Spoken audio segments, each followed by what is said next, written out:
was 7, my father brought home a beautiful lady who gave me a box of mangoes. That day, my mother watched me happily eating those mangoes while she signed her name on the divorce papers. After that, she jumped off the roof of our building. From then on, mangoes became the nightmare of my life. So on my wedding day, I told my husband, Alan Holt, if you ever want a divorce, just give me a mango. Alan pulled me into his arms, quiet. From then on, mangoes became off limits for him too. On Christmas Eve of our 5th year of marriage, Alan's childhood sweetheart, Larissa Fenimore, left a mango on his desk at the office. The very same day, Alan announced he was cutting ties with Larissa and fired her from the company. That day, I truly believed he was the man I was meant to be with. Half a year later, I flew back from overseas, having just closed a partnership deal worth about $200 million.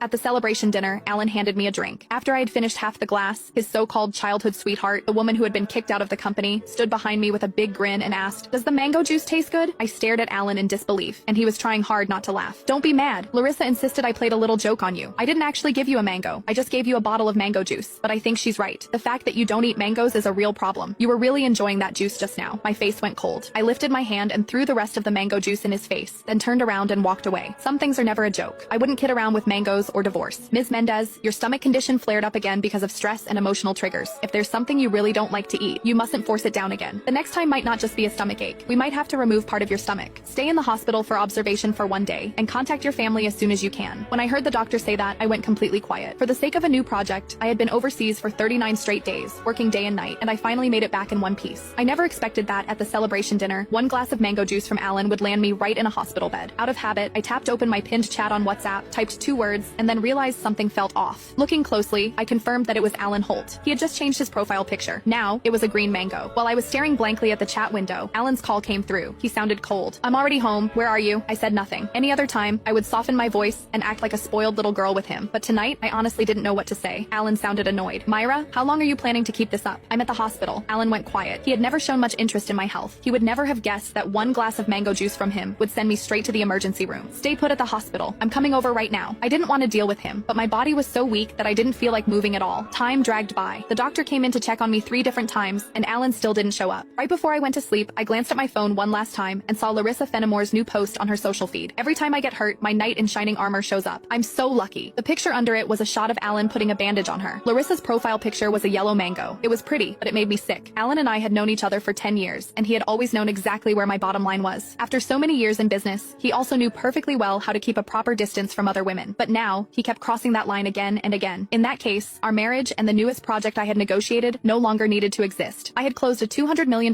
deal in West Arkin that could have changed the company's future, but at that moment, it didn't matter anymore. When I woke up the next morning, Alan hadn't sent a single message or made a single call. I wasn't even angry. After the follow-up check confirmed I was fine, I went straight home to a 5,300 square foot luxury villa